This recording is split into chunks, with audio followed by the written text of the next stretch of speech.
Buenas tardes con todos. ¿Sí me logran escuchar? Buenas tardes, licenciada. Sí, se escucha. Buenas tardes.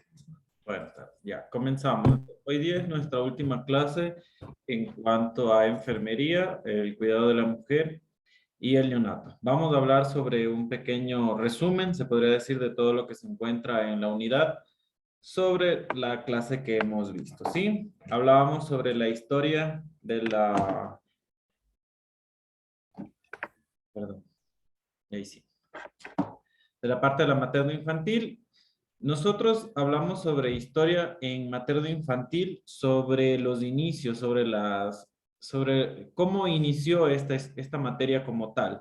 Al principio, la parte reproductiva, la parte de dar a luz, el parto como tal, era algo que se daba en casa. Por lo general, era una experiencia y una descendencia de conocimientos de mujer a hijos, a nietos, entre otros. Todo era entre familia y de mujer a mujer siempre. Luego se comenzó con las comadronas, que todavía existen aún las parteras. Sí, la ventaja de ahora es que se les ha tratado de dar una inducción como tal para la parte científica para que no existan las muertes materno-neonatal. ¿Sí? Luego existió la medicina como tal. La obstetricia se separó, se hizo una carrera solita, que es de 5 años y el año rural, y de ahí viene la medicina, la ginecología especialista como tal, ¿sí? Viene desde hace muchos años, como yo les decía, la parte de las comadronas y las parteras existe aún en pueblos rurales, donde la ventaja, se podría decir, que ellas han sido accesibles a la parte de la culturización y la educación.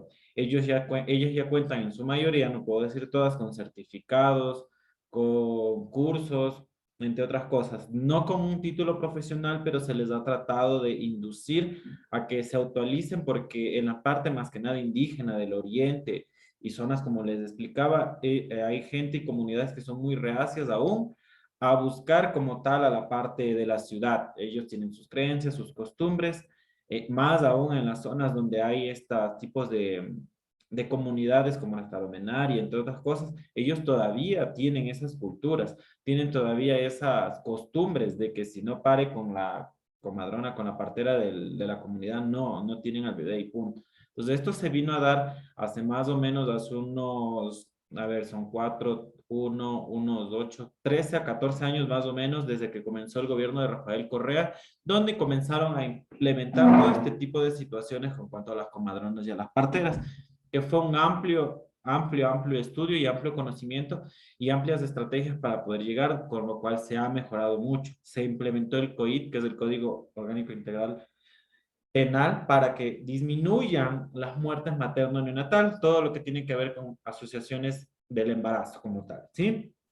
Entonces, de allá, desde su existencia, como decirlo así, hasta la fecha, hemos ido mejorando muchos procedimientos en los cuales uno va viendo. Ejemplo, antes los partos eran de pie, semisentados, semiacuclillados, entre otros. Viene luego cuando la realeza no se quería acuclillar ante un plebeyo que era el médico, se vino a la invención de la cesárea. Por eso se dio una cesárea, porque una persona de la realeza no quiso arrodillarse, acuclillarse ante un médico para que le ayude con un parto, se implementó la cesárea. De ahí en adelante viene la cesárea.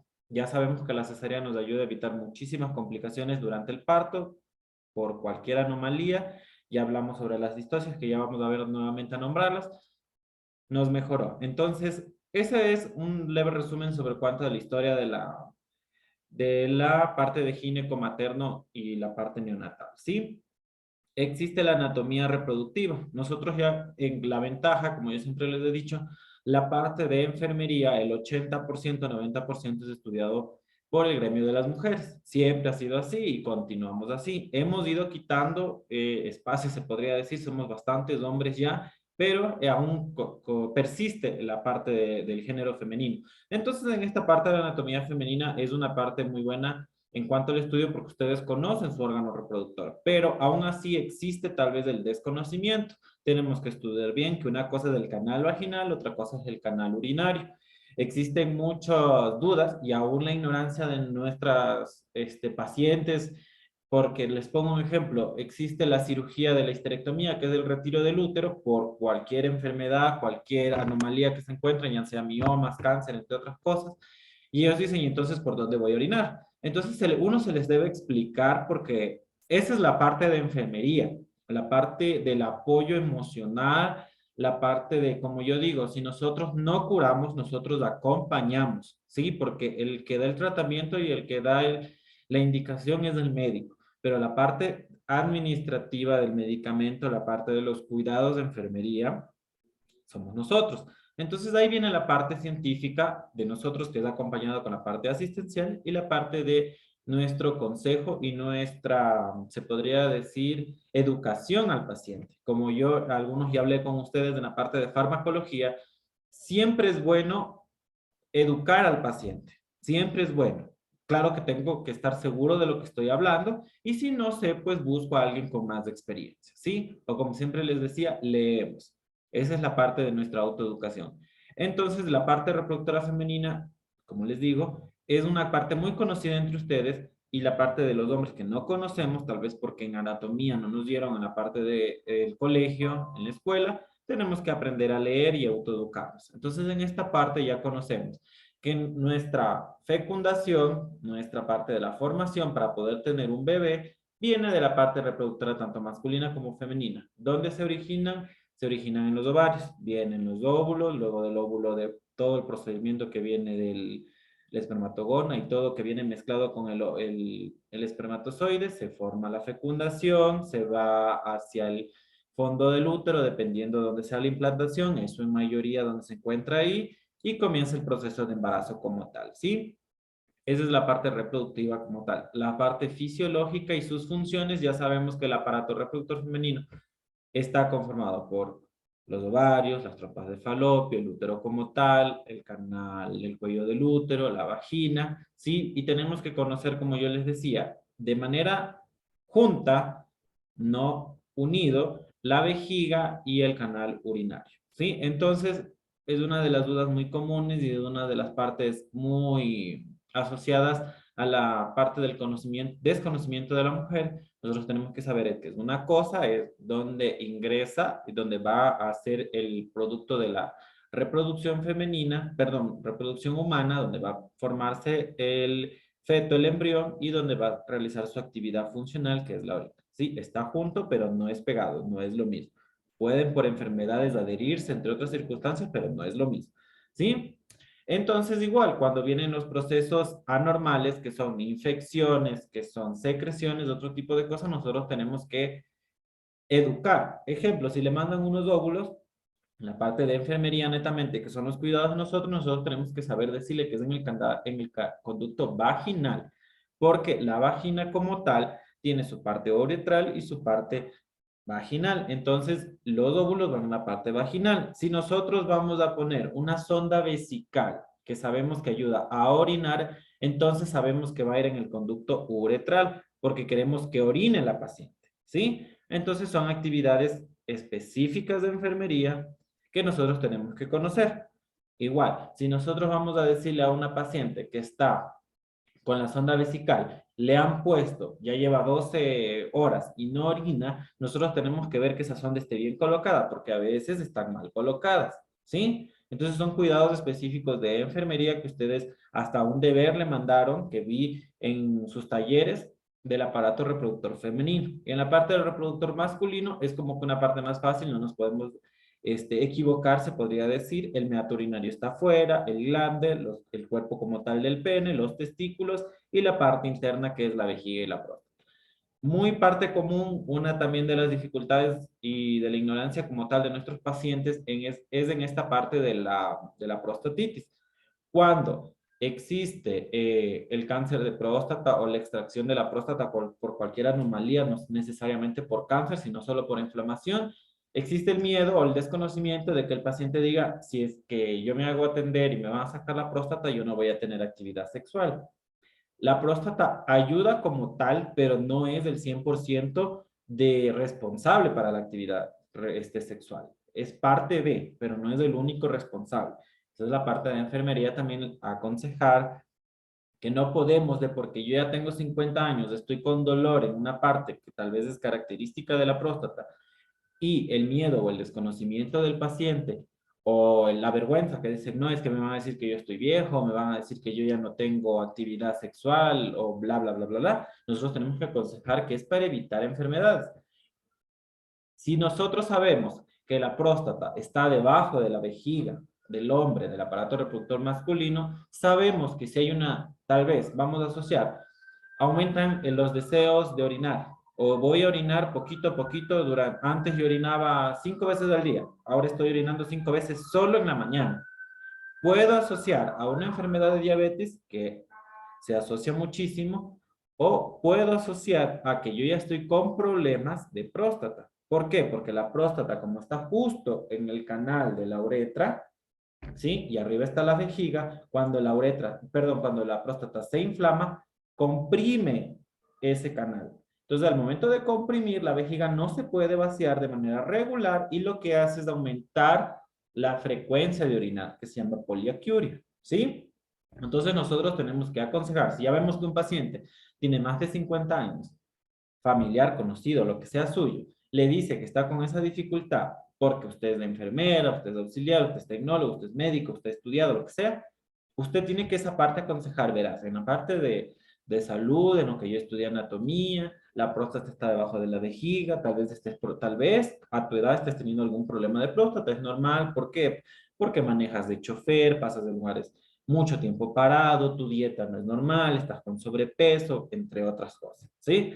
Entonces, esta es la parte de nosotros de enfermería, porque yo no le puedo decir, vas a tomar de ahora en adelante un dilatador de la tonsilucina, que es el dilatador para orinar más los canales del uretra. Yo no puedo hacer eso, porque primero ni el médico puede hacer eso si no tiene una evidencia como una ecografía o un examen de tacto, ¿sí? Lo que tengo que hacer es aconsejar las actividades como tal que puede realizar el paciente para poder prevenir o detectar una enfermedad inmediata, para no llegar a la morbilidad o la mortalidad como tal, ¿sí? Esa es la parte reproductiva. Ya la conocen, por favor, su mayor parte, nuestra mayor parte de enfermería, recuerden siempre, enfermería es el arte y ciencia de cuidar al enfermo. Entonces, nuestra parte es cuidar para prevenir que un paciente no llegue a la enfermedad o si ya llegó a la enfermedad, tratar de detectarla de manera inmediata para prevenir una mortalidad como tal, ¿sí? Listo, esa es la parte de ahí. Hablamos de fertilidad también en sus temas y hablamos sobre el óvulo y el espermatozoide. Como yo ya les decía, esos son partes funcionales que tiene como fisiología normal el órgano masculino y femenino. ¿Sí? Realiza su reproducción normal en las espermatogonas de los testículos, en la mujer en los óvulos, perdón, los ovarios, produce el óvulo, el espermatozoide, existe la fecundación, ya sea por el acto sexual, ya sea por inseminación artificial o algún otro medio, incluso el vientre de alquiler, que también es uno de los procesos como fertilización in vitro. Entonces, el procedimiento normal es así, se da y conlleva a un embarazo. Luego del embarazo vienen los procedimientos que conlleva un embarazo. Siempre la planificación familiar. ¿Por qué es muy importante la planificación? Porque yo voy a formar, primero, mentalmente una madre. Segundo, el cuerpo de la madre. No es lo mismo que una mujer de, como yo les decía, un ejemplo, de 17 años, una señorita todavía, se quiere embarazar, a una persona de 25 años que se quiere embarazar. Existe el cuerpo capacitado al cuerpo no capacitado todavía. ¿Por qué? Por la reproducción de hormonas como tal. Como yo les decía, una mujer termina su madurez física y hormonal de 19 a 21 años según los estudios y según la diferencia de algunos libros. Y su término ideal, entre comillas, para tener un embarazo eficaz, correcto, sin riesgo, igual puede existir los riesgos, como yo siempre les decía, es hasta los 33 años. De ahí en adelante existe menos porque comienza la parte del climaterio o la premenopausia, como se la conocía.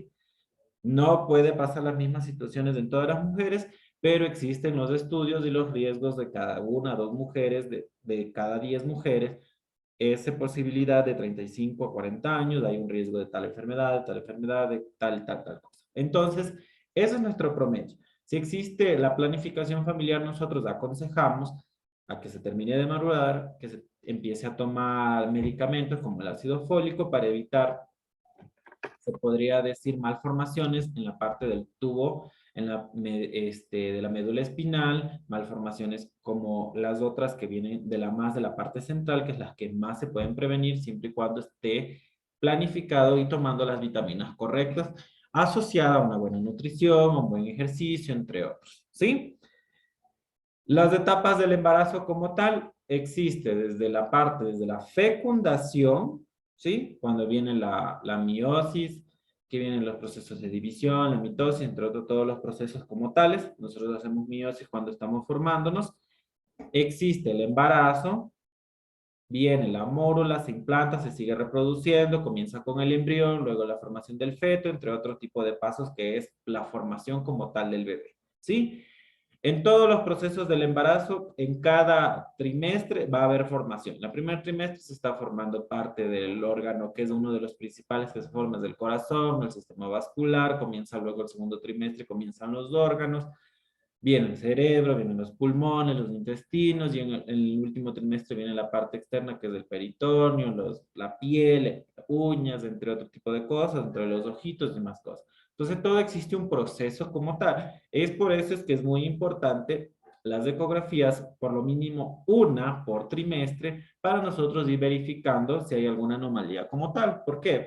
Un ejemplo, si ya detectan labio leporino que sí se evidencia en una ecografía, tenemos que capacitar a la madre psicológicamente, físicamente, como ustedes me preguntaron sobre cómo darle biberón, existen los biberones especiales para ellos, ¿sí?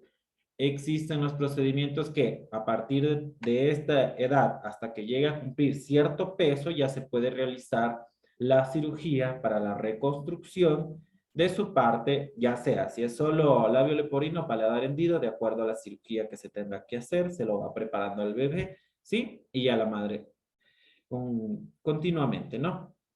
Existen los otros procedimientos como son los fetos o los embriones que no tienen posibilidades de tener una calidad de vida. Un ejemplo, un niño con hidrocefalia es decisión en este país no irrumpir el embarazo, pero en los países desarrollados irrumpen y no continúan con el embarazo. ¿Por qué? Porque el niño no va a tener una calidad de vida, no tenemos en el país las válvulas de derivación ventrículo-abdominal para que haya una eliminación continua. Existen, pero son muy caras y existen en lugares muy contados y la mayoría se hace de manera externa del país.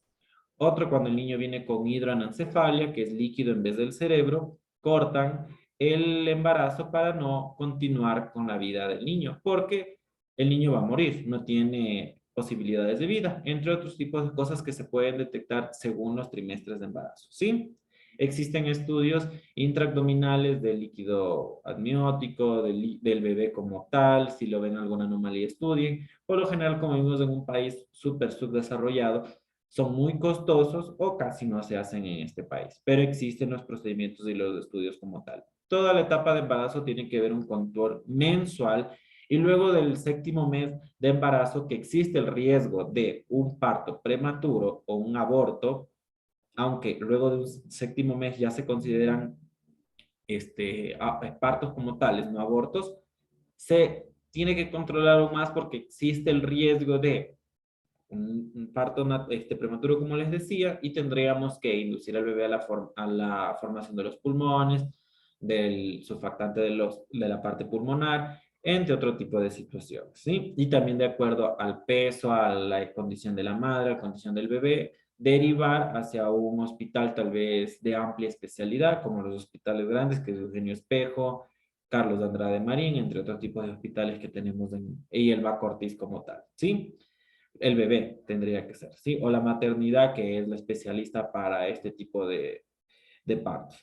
Nosotros hablábamos sobre los cuidados de enfermería, ¿sí? En esta parte del embarazo es muy importante, ya hablamos sobre lo normal, sobre lo nacido, a menos que un bebé sea normal, se corta, y viene la parte de las enfermedades muy comunes en el embarazo.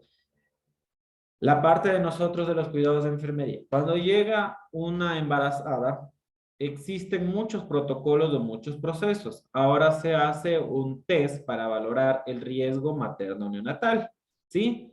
Nosotros tomamos las medidas, los score mama que se llaman, que vienen los signos vitales, peso, talla, entre otros tipos de cosas que la obstetriz o el médico ve, que es el nivel de proteinuria, edema y bla, bla, bla, otro tipo de cosas.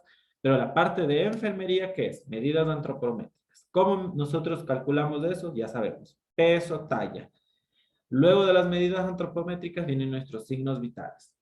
Por favor, espero que sean personas muy éticas, muy profesionales cuando tengan que trabajar. No se estén inventando signos, más aún en personas con mucho riesgo. Si nosotros tenemos una embarazada, sabemos que los riesgos de una embarazada existe la hipertensión arterial. ¿Qué da la hipertensión arterial? Una preeclampsia. Luego de la preeclampsia viene la eclampsia, una hipertensión no controlada que puede llegar a convulsiones. Luego viene un síndrome de Hell. El síndrome de Hell son o convulsiones con crisis epilépticas como tal, hipertensiones súper no controladas, trombocitopenia que bajan las plaquetas a nivel de sangrado, ¿sí? Y la no producción o la no ayuda de las enzimas para producir hepatopatías que pueden matar a la madre o al bebé como tal si no se actúa de manera inmediata, ¿sí? Entonces existe la preeclampsia, la eclampsia y el síndrome de Hell. Son una de las enfermedades muy comunes que existe en las embarazadas. ¿Por qué se da? La mala dieta, los malos hábitos en cuanto al ejercicio, personas muy sedentarias, sobrepeso, ¿sí? Personas con enfermedades previas al embarazo, como hipertensiones como tal, diabetes, problemas vasculares, obesidad. Sí, es por eso que antes de que una mujer se embarazca, viene la parte de planificación familiar. Si yo ya veo que una mujer viene y quiere embarazarse, pero está con un índice de masa corporal de 24, 26 y lo normal de ella es 21, 22, yo sé que esa persona está con sobrepeso y tengo que decir que baje de peso para poder tener un embarazo correcto. Si no, lo que va a aumentar es el nivel de proteinurias, de enzima, problemas de circulación, retención de líquidos, que conlleva una preeclampsia o una hipertensión arterial, lo que les decía, una eclampsia, o puede llegar a un síndrome de Hell, ¿sí? Otro tipo que se da muy común en esta parte es la diabetes gestacional. Puede que sea controlada solo con tratamiento, puede que no se controle con, perdón, con dieta, puede que no se controle con dieta y llegue a nivel de tratamiento como tal, o sea, medicamentos, y puede que solo se haya quedado en su embarazo y una vez que tenga su bebé, se termina y un control correcto de dieta le conlleva a tener una glicemia normal. Pero puede que no, y existen los riesgos, como toda persona con diabetes. Aumenta el riesgo de hipertensión, problemas vasculares. Si existe una herida, pues la parte de la irrigación va a disminuir, ¿sí? Si no se ha controlado bien la glicemia, tal vez, y llega, nuestro valor normal es de 70, máximo 120, si está en estrés 150, dependiendo del estrés, o sea, un ingreso como tal, medicamentos y que ayudan a subir la glicemia como tal. Yo ya le veo que esa persona tiene bastante azúcar en la sangre, una hiperglicemia. Eso conlleva a que la sangre se vuelva más espesa, llega a ciertos vasos y en ciertos vasos no permite el circulamiento total, puede producir isquemia, que es la falta de circulación hacia un lugar, y la persona tenga daño vascular como tal, ¿sí? Entonces, nuestros cuidados de enfermería, ¿cuáles son? Nosotros, viene una embarazada, las medidas antropométricas correctas, ¿sí? No inventarse, signos vitales. Si no estoy seguro, volver a tomar. Si no estoy seguro nuevamente, busco a alguien con más de experiencia. Si la persona embarazada vino caminando, está agitada, recién comió, pues tengo que hacerla descansar unos 10 a 15 minutos y de ahí tomarle los signos vitales. Control de glicemia, como hablábamos sobre la hiperglicemia, sobre la diabetes gestacional, entre todo ese tipo de cosas. Si ya hablamos sobre el embarazo de riesgo, nosotros tenemos que saber que todo eso puede llegar a producir una muerte no solo del niño, sino también de la madre o a su vez de los dos al mismo tiempo, ¿sí? Y las muertes materno, neonatal en el país son penadas y ustedes no se imaginan. Si van a cualquier sitio de atención que han atendido de manera continua o así sea una consulta a una embarazada y la persona, el bebé o la madre muere, El estudio se da desde la primera consulta y se hace una investigación la parte de la fiscalía y se da todas las investigaciones. Piden historia clínica, piden todo. Entonces, en esta parte aquí no digo que porque ellos sí sean tan perseguidos, a los otros no les voy a hacer mucho caso. A todos, pero más aún a ellos con tanto riesgo. ¿Por qué? Porque el COID implementó esto de la parte materno-neonatal y es algo muy meticuloso, muy estudiado, muy rebuscado para evitar este tipo de cosas y si se da, pues buscan culpables como tal, ¿sí? Y aparte de buscar culpables, buscamos todas las situaciones para que no se vuelvan a dar. Por eso en la parte de los centros de salud, en la parte de los privados, en todo, existen las cajas azules, las cajas rojas, que es de acuerdo a que si viene una señora con preeclampsia, este es del equipo. Si viene una señora con preeclampsia, este es del equipo. El naranja, si viene una persona con preeclampsia, este es para el síndrome de Gel. Para ya estar listos, son como coches de paro, se podría decir que el código tal, ya sabemos que esta caja se puede usar y pasa cualquier cosa, pues esto tenemos equipadito para esta persona, ¿sí? Si nosotros ya hablamos de parto, nuestras actividades de enfermería como tal, es todo lo que tiene que ver con antropometría igual, signos vitales, todo lo que ya les hablé hace un momento, ¿sí? Verificamos si vamos a realizar un parto normal, nuestra consejería de la parte de enfermería es lado emocional, psicológico y la parte de tratamiento. Canalizar una vía, como yo les decía, si va a ser un parto normal, tratar de no canalizar en esta parte de aquí, porque si ustedes le canalizan aquí y la madre va a agarrarse de algo por la parte de las contracciones, se agarran de las barandas, el catéter ya se dobla y no pasa. Entonces lo correcto es siempre en el borde de aquí, para que no se doble, no estorbe, y en la parte del dorso del brazo, ¿sí? Eso no le va a estorbar a la madre, va a actuar de manera natural, agarrarse en su parte del parto y no va a impermeabilizar la parte de los catéteres, ¿sí? Como les decía, la parte de la consejería, es normal que una madre se haga popó, se haga pipí, siempre es que hay que aconsejarle que antes del parto realice sus actividades, sus necesidades, pero si no las realiza, pues hay que decirle que es normal, porque a veces viene la parte de los partos cuando son expulsivos y el bebé viene más afuera que adentro. ¿Cómo yo le voy a decir vaya al baño? Yo ya no puedo realizar ese tipo de cosas, el médico ya le valora, ya le veo, yo ya le veo, a veces ya viene con una mano afuera, pues ya tengo que hacerle acostar e inicia el protocolo de parto como tal, ¿sí? Eso va variando según la institución, pero por lo general todos los procedimientos. Canalización de vía, el acostar a la paciente, depende de la dilatación o no, se administra algún medicamento y comienzan las actividades. Respire por la boca, bote por la nariz. La posición correcta ginecológica para el parto, ¿sí? Con la cabeza hacia arriba, semisentada para que por gravedad vaya cayendo. Y en el caso de que sea alguien que no, que sea intercultural y quiera tener a su bebé de pie, de rodillas, en una bañera, agarrado de una soga, entre otro tipo de cosas, nosotros aplicamos el parto intercultural, ¿sí? Vienen las fases o etapas del parto, que viene la dilatación, la expulsión y el alumbramiento, ¿sí? Dilatación es un proceso que nosotros verificamos según el tacto, ¿sí? Ingresamos, el médico o el ginecólogo que esté a cargo, el obstetra, el interno de medicina, por lo general eso siempre lo hace la parte médica o obstetra, ¿sí? A menos que no haya nadie, pues nos toca hacer, pero eso lo vamos aprendiendo con la destreza. Ingresamos, verificamos con los dedos según cómo vaya abriéndose los dedos, nosotros hacemos un cálculo, ¿sí? Promedio de que cada dedo mide 1.5 centímetros. El borramiento, que es el borramiento de la parte del cuello uterino, ¿sí? Por lo general el cuello uterino tiene unas como arrugas. Entonces vamos viendo cómo se va borrando, si se va sintiendo o no se va sintiendo esas arruguitas y nosotros podemos decir que ya hay borramiento o no hay borramiento. Dilatación con la parte de los deditos, como yo les decía, ¿sí? Viene la parte de la expulsión, que es la salida como tal del bebé, ¿sí? Eso puede ser temprano, tardío, ustedes saben que las primerizas tardan un poquito más, o las personas que han tenido un periodo intergestacional, o sea, de un embarazo a otro, muy largo, van a tardar un poquito más en realizar su proceso normal de parto, porque su cuerpo se ha retraído como tal totalmente, sus músculos, su parte del útero, su parte de la vagina, se ha reducido nuevamente a su procedimiento, a su etapa normal, se podría decir, y va a demorar un poquito realizar una parte del parto como cualquier otra madre de manera inmediata, ¿sí? Y viene el periodo de alumbramiento. El periodo de alumbramiento es la salida como tal de la placenta, ¿sí? Luego de salida de la placenta viene la salida de, se supone que tiene que salir completa, pero a veces existen residuos.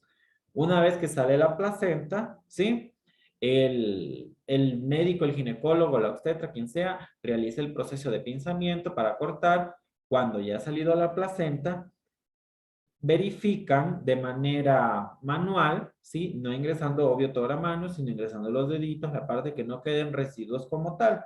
Y si quedan residuos, que son los loquios, se tiene que ir valorando luego del parto según una etapa temprana, tardía, ¿sí? ¿Por qué? Porque si la salida de loquios, es normal que por 24 a 72 horas haya salida de loquios, pero si no sale nada, tenemos que verificar e incluso hacer hasta ecos, a pesar de que esté inflamado el útero, lo que sea, porque puede haber residuos que estén tapando la parte de la salida normal de la vagina. Y eso lo que va a producir es infección, ¿sí? Entonces tenemos que estar pendiente que la salida de loquios, que es control netamente de enfermería, el pañal, el protector, lo que sea que le hayamos puesto, 24, 48, máximo 72 días, tiene que haber salida de loquios, que son líquidos, secreciones como tal, características con tinte hemático. Si vemos que es un sangrado activo como tal, si ya vemos que es sangre rutilante, que es rojo, tenemos que avisar que algo esté pasando. ¿Cómo nosotros podemos evidenciar tal vez que esta mujer esté sangrando o tenga una hemorragia como tal? Primero, el semblante general. Nuestro semblante general luego del parto sí, van a quedar todas desmayadas, despeinadas, todo el proceso, pero eso va a cambiar. Están pálidas, pero luego de un par de horas va a regresar su tono normal, que es rosadito. Pero si yo ya veo una mujer que recién ha tenido a su bebé, luego de 5 o 6 horas, que continúa pálida, sus signos vitales han bajado, ya no tiene una presión normal de 160, está con 90-50, está con una frecuencia cardíaca baja, nuestro normal de frecuencia es 70-90 y está por 50, la señora está débil, está totalmente débil con debilidad muscular o tonalidad muscular que no puede alzar las manos, yo ya estoy viendo que algo está pasando, ¿sí? Entonces, ese control de loquios es muy importante. Vienen los controles de enfermería, los cuidados de enfermería posterior al parto, luego de que he cogido al bebé, le he puesto la vitamina K, le he aspirado, como yo les decía, si están ustedes van a aprender a aspirar por nariz, por boca, ¿sí? Luego del peso, talla y todas las medidas que yo ya sé del bebé, que es la valoración de Apgar, de Capurro, que era el Apgar para ver si el bebé está listo para estar afuera, ¿sí? Vemos la tonalidad muscular, entre otras cosas. La de Capurro, que es para ver la edad gestacional, las arruguitas, la implantación de los pezones, entre otras cosas. Si no hay tiraje intescotal, pues no, si no hay problemas respiratorios, pues no hacemos la otra valoración, la de Silverman. Pero si hay, aplicamos la valoración de Silverman, que es para ver la parte respiratoria. Ahora, luego de eso ya vemos que vienen los controles para la madre. Ya vemos que la madre ya está con la bebé. Antes de pasarnos a una lactancia materna efectiva como tal, ¿qué tenemos que hacer? Ver que la madre esté bien, signos vitales, bien hidratada.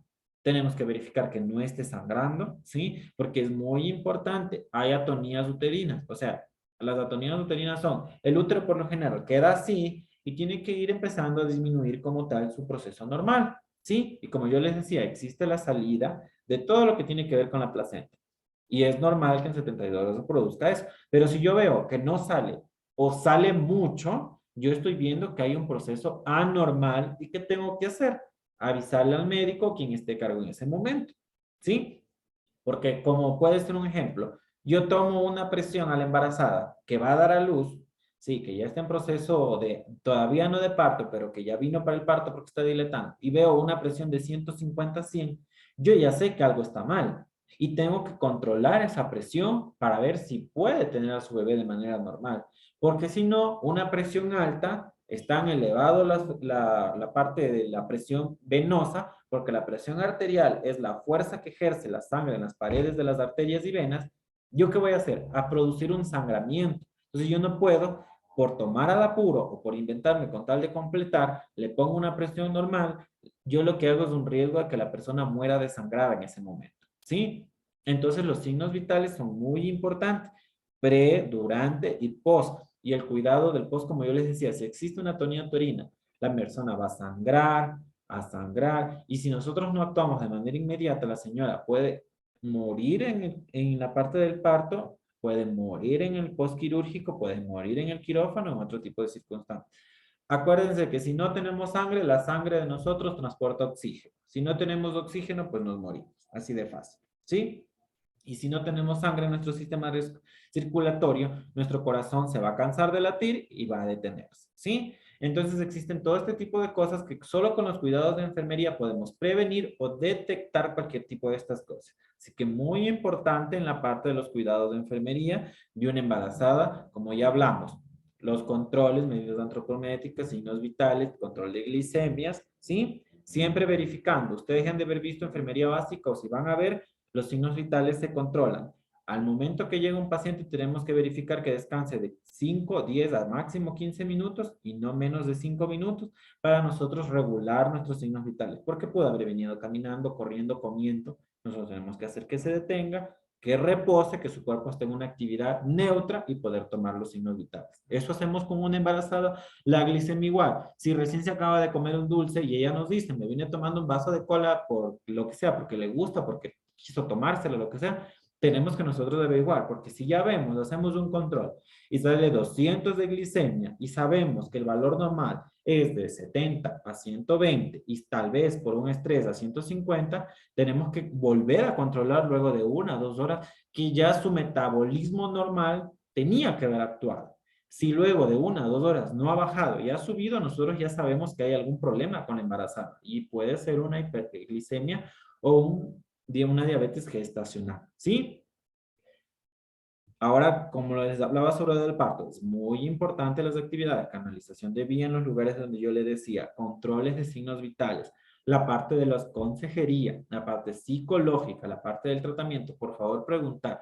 Un ejemplo, creo que con ustedes mismos hablábamos que decía, póngale 10 de oxitocina y la presentación de la oxitocina es en miligramos y el médico le había dicho 10 miligramos de oxitocina. Y cuando le preguntaron cómo vas, voy por la 7ª ampolla de oxitocina. La oxitocina puede producir que la persona venga una hemorragia que ustedes no tienen idea. No sé qué habrá pasado con esa embarazada, pero lo más seguro es que ha de haber perdido el útero como tal, porque eso lo que hace es comprimir, comprimir, comprimir para que el útero siga con las contracciones.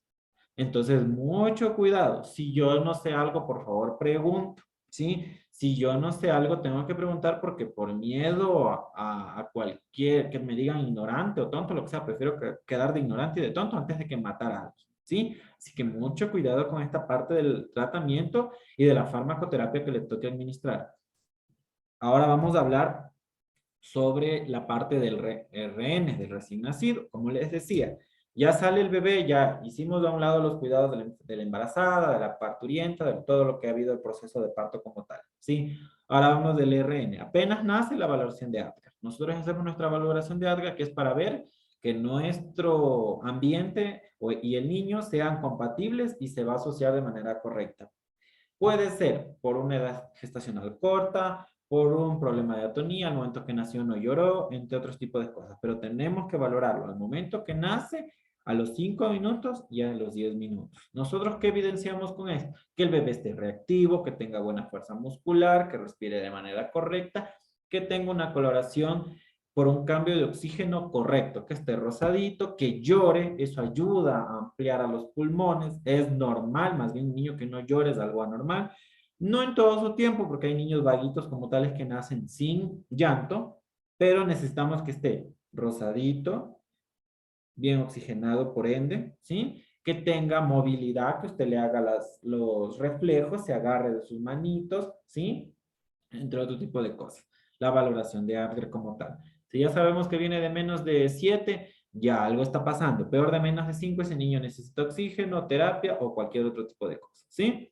Viene la valoración de Capurro, que es para ver la edad gestacional, que nosotros vemos la implantación de las orejitas, la implantación, la formación de los cenitos, de las tetillas como tal, que esté bien formada con su areola, en los piecitos, los pliegues como tal de los pies. Eso nos ayuda a ver la edad gestacional.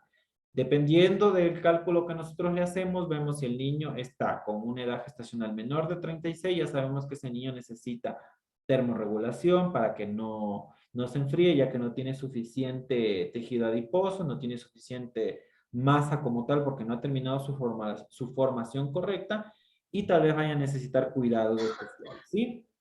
Viene la parte de Silverman, que es la parte del cuidado para la valoración de la parte respiratoria. ¿Sí? Nosotros ya vemos que si el niño está con tiraje intercostal, que está con esfuerzo respiratorio o quejido respiratorio audible que comienza, nosotros ya sabemos que el niño está con problemas de respiración. ¿Qué lleva? A oxígeno. Si el oxígeno luego de unos minutos no le mejoró, pues puede que el niño necesite incluso intubación como tal o algún otro tipo de procedimiento que viene el escafandra, el casco facial, entre otro tipo de cosas. Entonces, este tipo de valoraciones se hace cuando nace el bebé. Si estoy yo, pues tengo que estudiar, a pesar de que como protocolo en toda unidad de recién nacido tenemos las escalas pegadas en todo lado para nosotros solo ver y calcular. Y si no lo hacemos nosotros, pues lo hace el profesional médico, el pediatra, quien sea que esté de turno, ¿sí? Vienen los cuidados de enfermería como tal, la aplicación de la vitamina K. ¿Para qué lo hacíamos? Para evitar hemorragias por el cordón umbilical, porque el cordón umbilical tiene dos arterias de una vena. Cuando no se pinza de manera correcta o no esté pinzado y comienza a latir todavía eso, lo que puede producir es una hemorragia por ahí.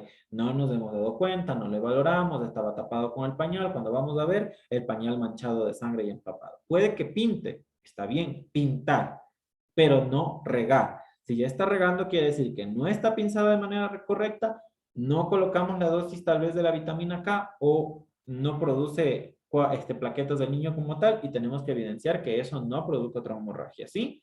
Las aspiradas, dependiendo, si el niño ha nacido, no tiene mucho, se me fue el vermis encima, que es esa masita que tiene encima el niño, pues aspiramos de manera superficial. Si nos dicen que el líquido amniótico salió con meconio, que es con la primera caquita del bebé, pues tenemos que aspirar con sonda, ¿sí? Para poder sacar lo que más se puede.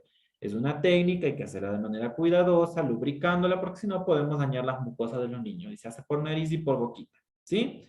Verificar que el cordón esté bien pinzado, una curación, no con alcohol, con agua fisiológica, se cura, se seca, se cubre con una gasita y se deja. El cordón umbilical se debe de curar todos los días, se debe de caer de 5 a máximo 10 días.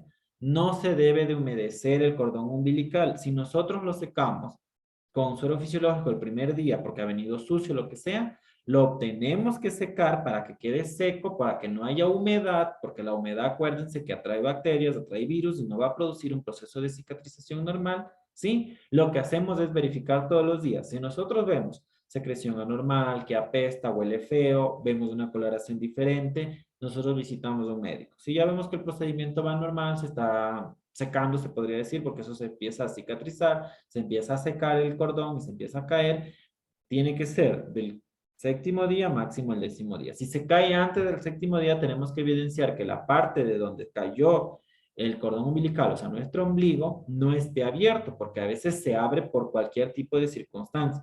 Y lo que puede producir son hernias, ¿sí? Así que hay que verificar bien, mucho cuidado, no dejar húmedo, no colocar ningún artefacto, no fajar, no impedir el proceso normal de un niño, porque lo que podemos hacer es causar enfermedades e infecciones, ¿sí?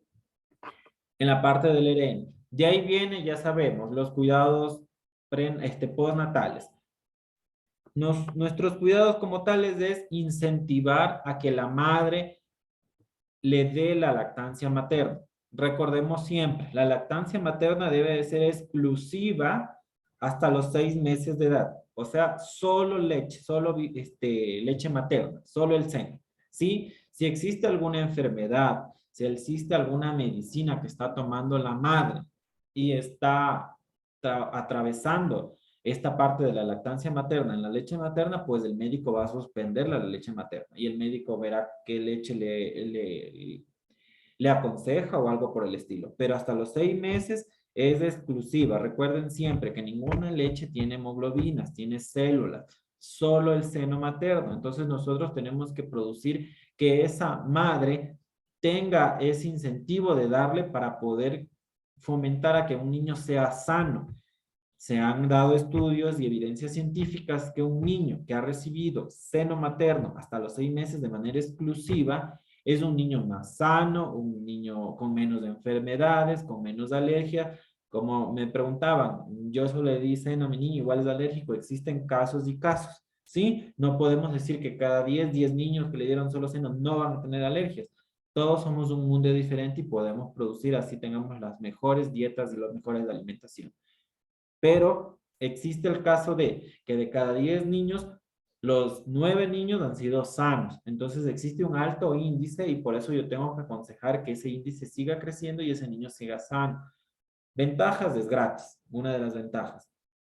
Está al alcance de todas, ¿sí? Tenemos que producir mientras más la madre se pegue al niño para que el niño beba, chupe, se alimente, va a producir más leche, ¿sí? Una buena dieta en la madre también es muy recomendable para que esa lactancia materna sea efectiva. De ahí viene de los 6 meses hasta el año debe de ser complementario un 70% de leche materna e ir agregando ciertas compotas, ciertos pollitos, ciertos alimentos que son de digestión rápida y que no produzca daño al niño. A partir del año tenemos que reemplazar que la leche materna sea un 20%, algo extra del niño, y la alimentación balanceada de acuerdo a la edad del niño, máximo hasta el año y medio. Si del año y medio en adelante debería dejar el seno materno y solo hacer una dieta muy balanceada de acuerdo a la edad, ¿sí?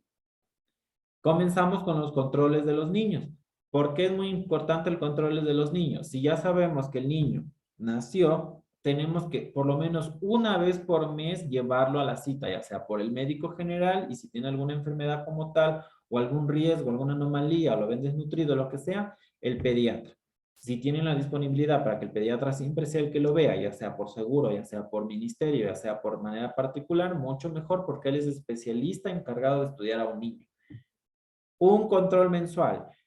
Lo correcto es que el control mensual sea por lo menos hasta los 2 años y medio. Luego de los 2 años y medio va variando cada 3 meses, 6 meses, entre otros. Pero nuestros controles para que un niño sea sano, que tenga una vitamina aconsejable, que tenga todas las vacunas que son asociadas a los menores de 5 años, tiene que ir adjuntada con la consulta médica y todas las vitaminas, nutrientes, vacunas y todo lo que tiene que ver. ¿Por qué? Porque ahí yo voy a ver si el niño está creciendo normal, con la talla, si el niño está teniendo peso correcto, con el peso que nosotros tomamos de manera correcta, si tiene un índice de masa corporal de acuerdo a la edad, no está sobrepeso, no está desnutrido, si el perímetro cefálico es correcto para nosotros de evitar algún tipo de enfermedades asociadas a la parte craneal o cerebral, ¿sí? Como yo les hablaba sobre las fontanelas, que de acuerdo a una edad se tienen que ir formando, porque si no existe el riesgo de microcefalia, que de la pequeña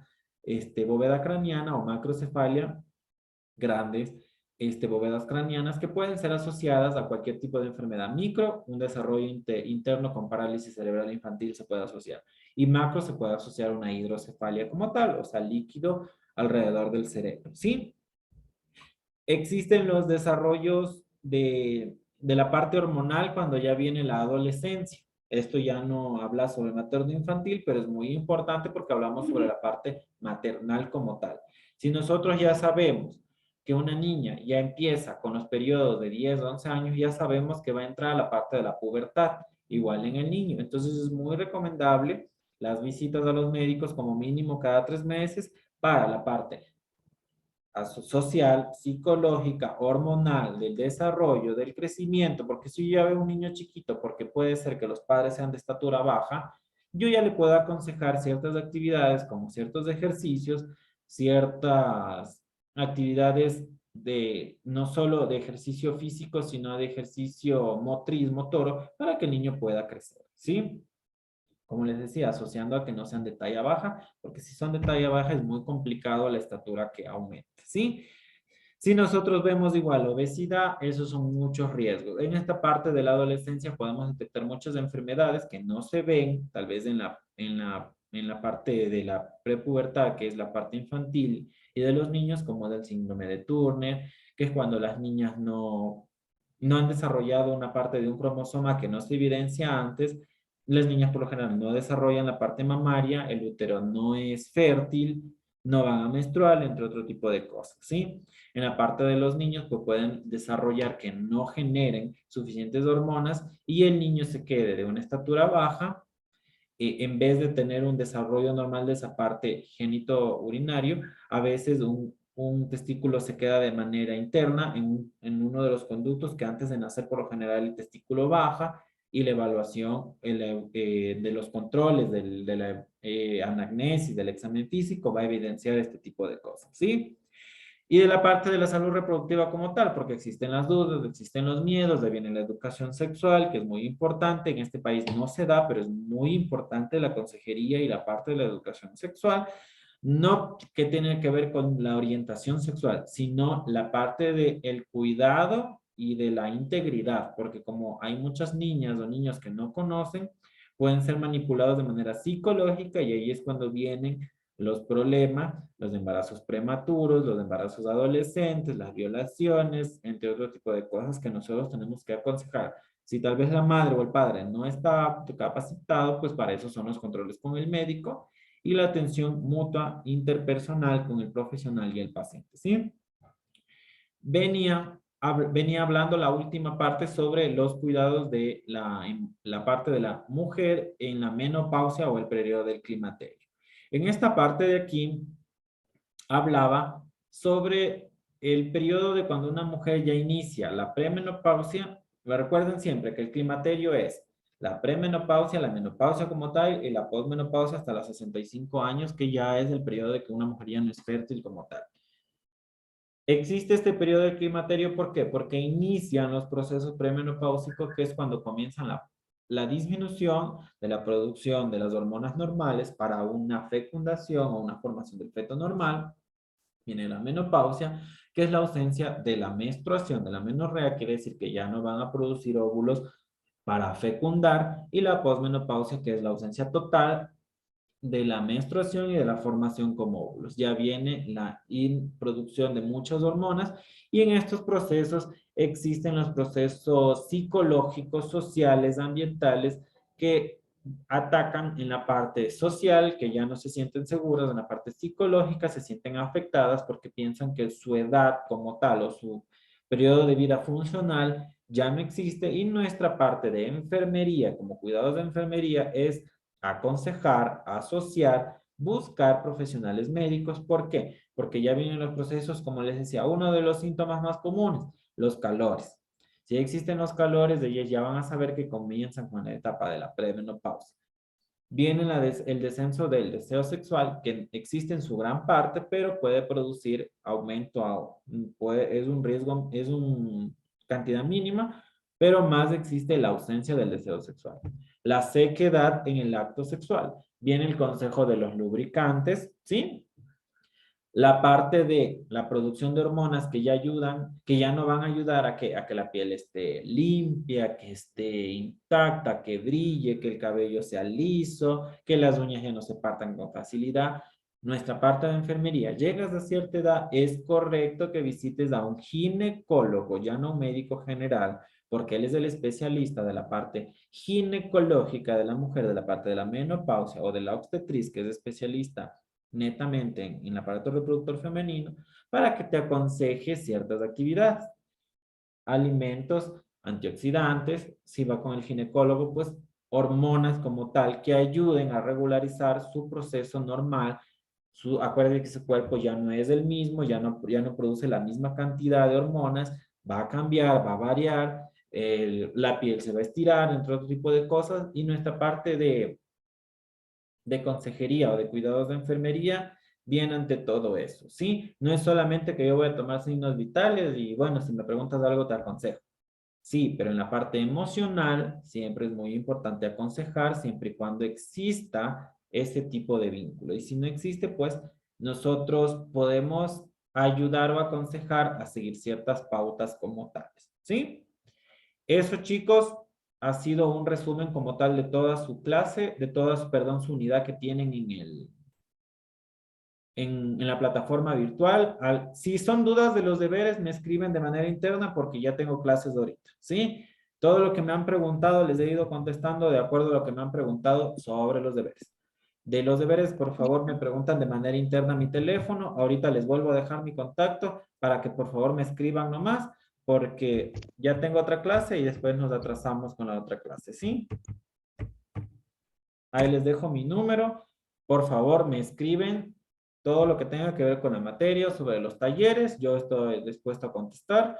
Por favor, en horas laborables, no se olviden de eso. Y si tienen alguna pregunta de la clase, díganme ahorita, por favor. ¿No? Listo, chicos. Entonces, para mí ha sido un gusto continuar con ustedes. Espero nos veamos en otra materia aún más. Si hay la oportunidad, trabajar juntamente sería también un éxito. Y cualquier cosa tienen mi contacto si tienen alguna duda sobre todo lo que tenga que ver con su carrera y si alguna duda la tienen en algún momento que están trabajando o que no sea una carrera, con gusto, ¿sí? Que pasen muy bien, una buena noche con todos.